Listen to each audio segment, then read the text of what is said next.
Sa nakaraan ng ating video, ay nagpatuloy nga ang mainit na labanan sa inner city ng Royal Capital, kung saan ay pinakita din ng lieutenant ng mga Satanas, gayon na din ang kanyang kausap na commander naman ng hukbo ng mga Satanas.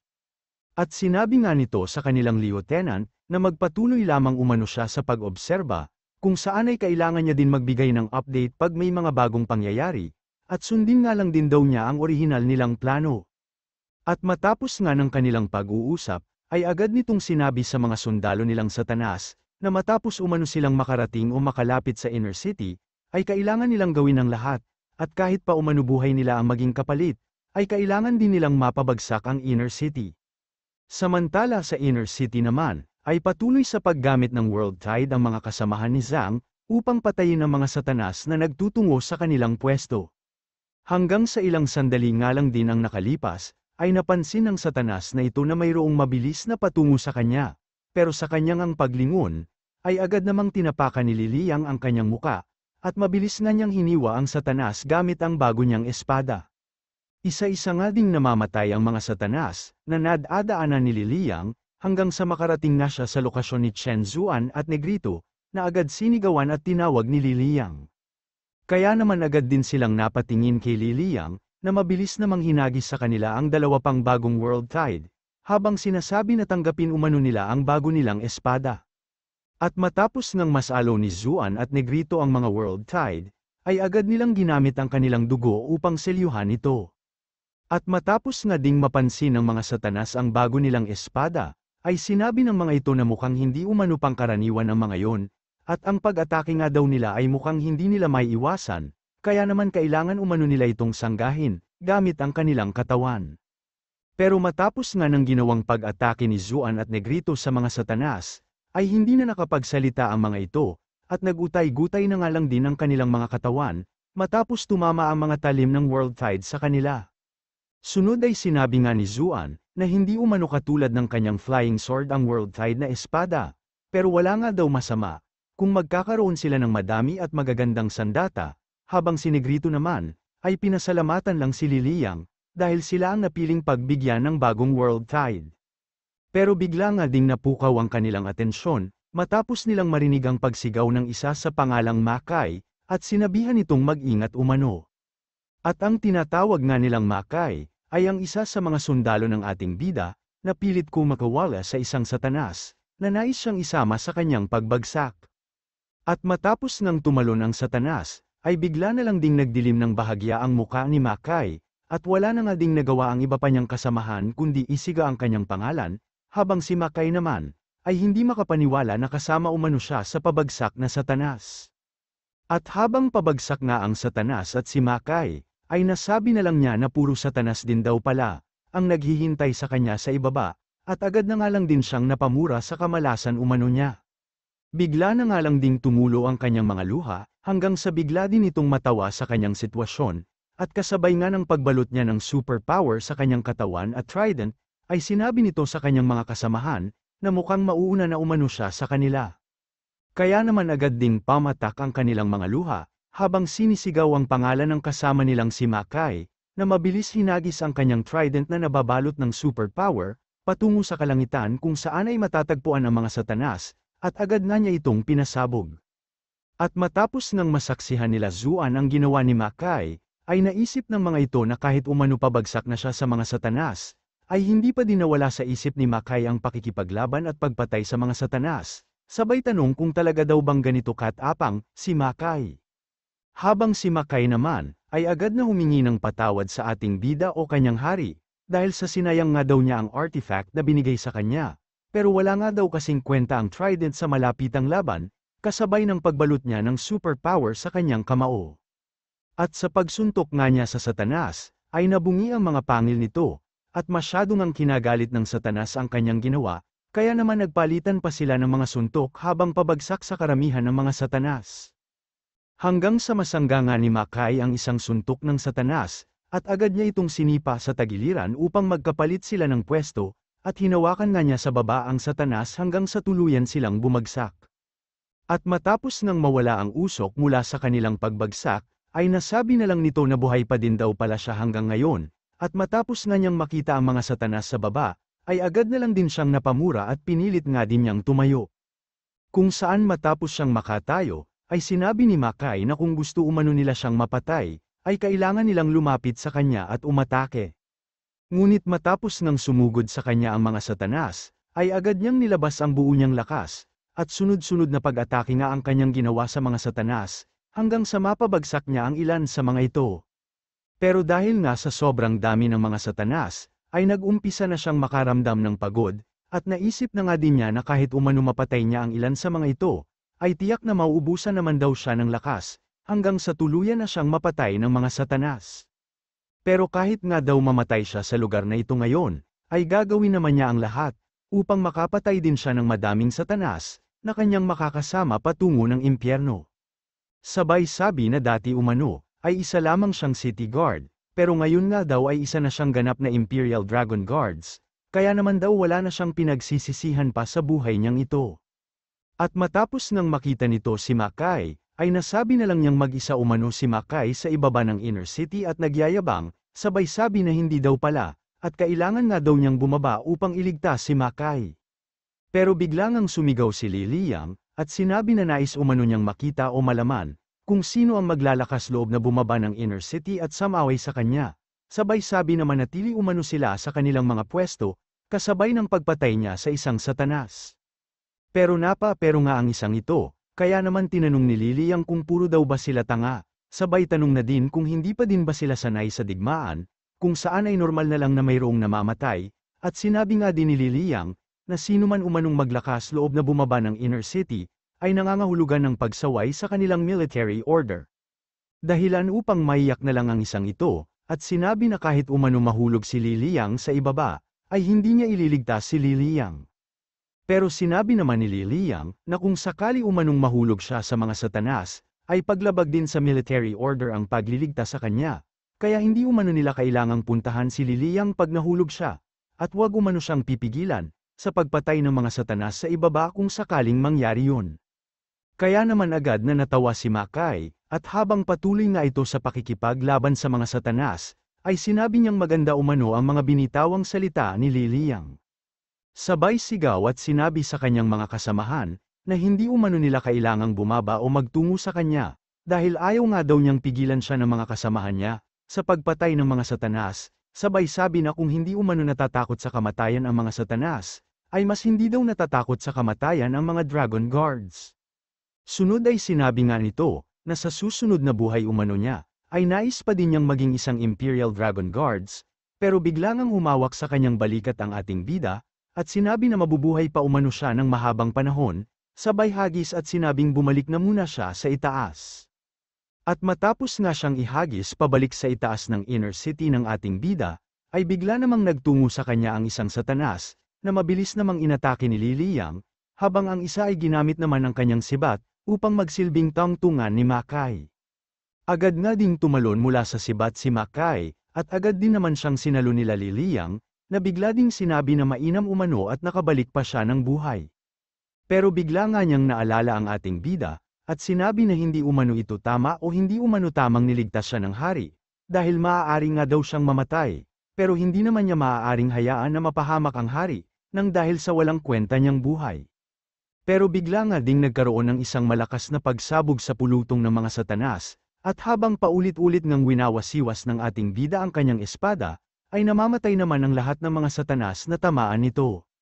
Sunod ay sinabi nga ni Shu, na hindi umano siya kailangang alalahanin ng kanyang mga sundalo, dahil puro umano mahihinang nilalang ang mga satanas na andito ngayon, kaya mas mainam kung magpatuloy na lang sila sa pakikipaglaban nila. At muli ilang sandali pa ang makalipas, ay makikita naman natin ang tila isang malaking mata na nakatingin sa ating bida, at yun nga ay gamit ng commander ng hukbo ng mga satanas, upang panuorin ang bawat galaw o pag-atake na ginagawa ni Shu. Pero habang inoobserbahan nga nito ang ating bida, at habang patuloy sa pag-atake si Shu sa mga pulutong ng satanas, ay bigla naman siyang may naramdaman, at agad nga niyang ibinaling sa ibang direksyon ang kanyang pag-atake.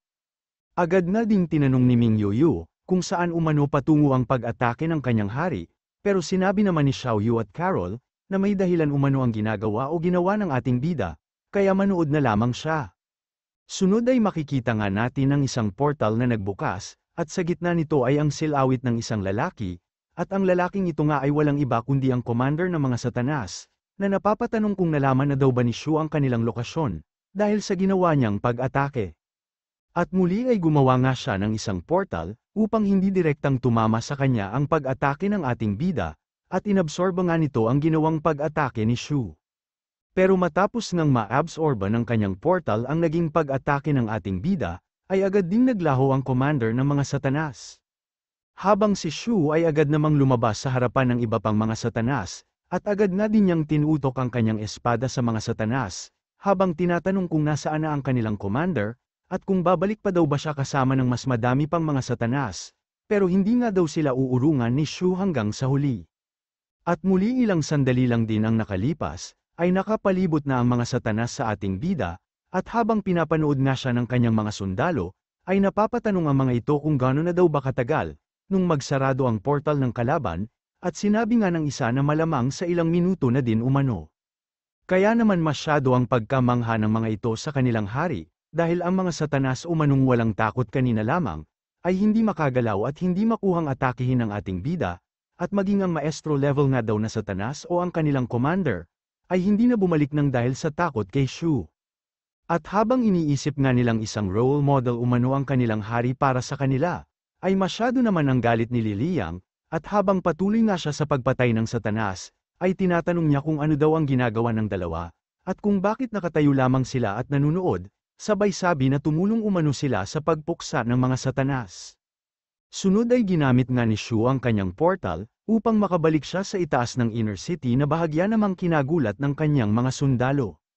At dito nga ay agad ding humingi ng pasensya si Ma Kai, dahil siya umano ang may kasalanan kung bakit naligay sa mapanganib na sitwasyon ng hari, pero sinabi naman ni Shu na wala siyang dapat na ihingi ng pasensya, dahil hindi na din ito ang tamang oras o pagkakataon, upang may mamatay sa kanyang mga sundalo ng dahil lamang sa mga Satanas.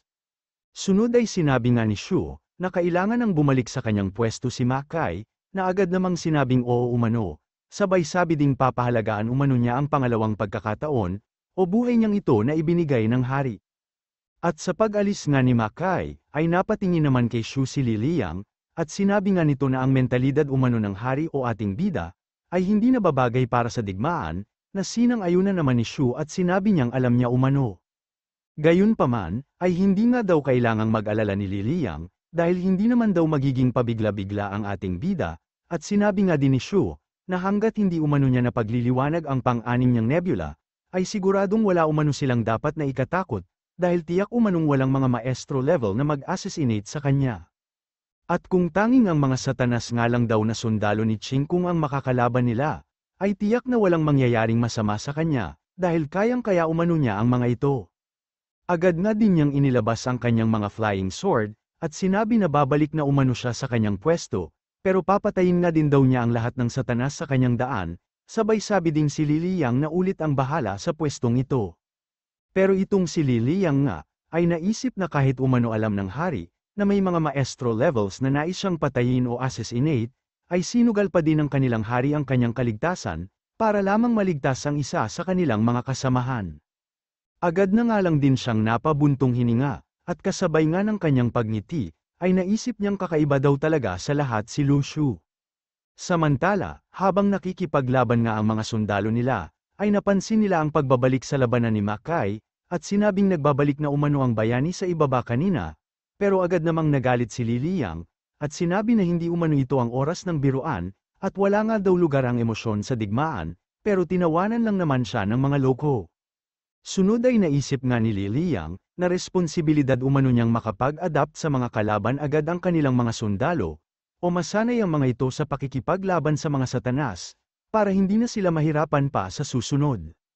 Samantala, gamit naman ang dalawang flying sword ng ating bida, ay pinapatay niya ang lahat ng mga Satanas na kanyang madaanan, at bago pa nga dumikit o tumama ang mga dugo nito sa kanya, ay ginagamit niya ang kanyang aura upang patalsikin ito palayo, at ginamit nga din niyang tangtungan sa kanyang pagtalon ang isa sa mga Satanas, upang makabalik siya sa kanyang pwesto.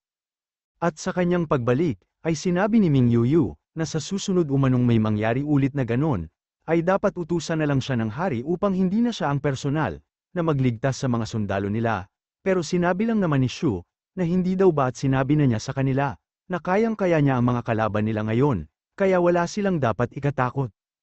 Pero hindi nga daw yun ang ibig sabihin ni Ming Yuyu, at sinabi na minsan umano ay nagmumuka na siyang tanga, at mas mukhang bodyguard pa nga daw ang ating bida kaysa sa kanya, pero napakamot lang naman sa ulo si Shu at sinabing, ganun ba? Sunod ay tinawag nga niya si Xiao Yu, at sinabi na ito na umano ang oras, upang pagtuunan naman nila ng pansin ang mga satanas, na kasalukuyang umaakyat sa pader ng Inner City, sabay sabi na utusan na umano niya si Anthony ngayon din. Agad namang commandant sa ating bida si Xiao Yu at sinabing nauunawaan umano niya, sabay tanong kung kailangan pa daw ba ng mga sundalo nila, ng mas mahabang oras upang makapag-adapt pa sa mga satanas, na kasalukuyang umaakyat sa pader ng Inner City, kung saan ay ginagamit nilang tangtungan ang katawan, ng mga patay nilang kasamahan. Sunod ay sinabi nga nila, na ang mga mababangis na satanas, ay walang kagamitan upang magtungo sa Inner City at akyatin ang Inner Wall. Kaya naman bukod tanging ang mga katawan daw ng namatay nilang kasamahan, ang ginagamit nila upang tawirin ang lawa ng tubig, at akyatin ang pader ng Inner City. Pero biglang ang nagulat ang mga satanas, na kasalukuyang tumatakbo sa ibaba ng bangkay ng kanilang mga kasamahan, dahil biglang lumubog sa katubigan ang mga katawan nila. At dito ay sinabi nga ni Xiao Yu, na ang pagwasak o sira umano sa ginawa nilang tulay, o katawan ng mga satanas na ginawa nilang tulay, ay napakadali lamang gawin, at gamit nga daw si Anthony ay kailangan lamang niya, na mas palambutan pa ang lupa at unti-unting aipakin sa lupa, ang mga katawan ng namatay na satanas. At matapos ngang mawasak ang ginawa nilang tulay mula sa mga namatay nilang kasamahan, ay agad na nagtalunan ang mga mabababang uri ng satanas, kung saan ay ginagamit din nila ang iba pang mga satanas, upang makatalon sila ng mas malayo, o para maabot ang Inner City. At habang pinapanood nga nila ang mga satanas, ay sinabi ni Xiao Yu na tila umano sila mga puppets lamang, kung saan ay tanging pagsunod lamang sa utos sa kanila ang kaya nilang gawin, bukod doon ay wala nga din daw siyang nakikita, na takot sa kamatayan mula sa mga mata ng satanas.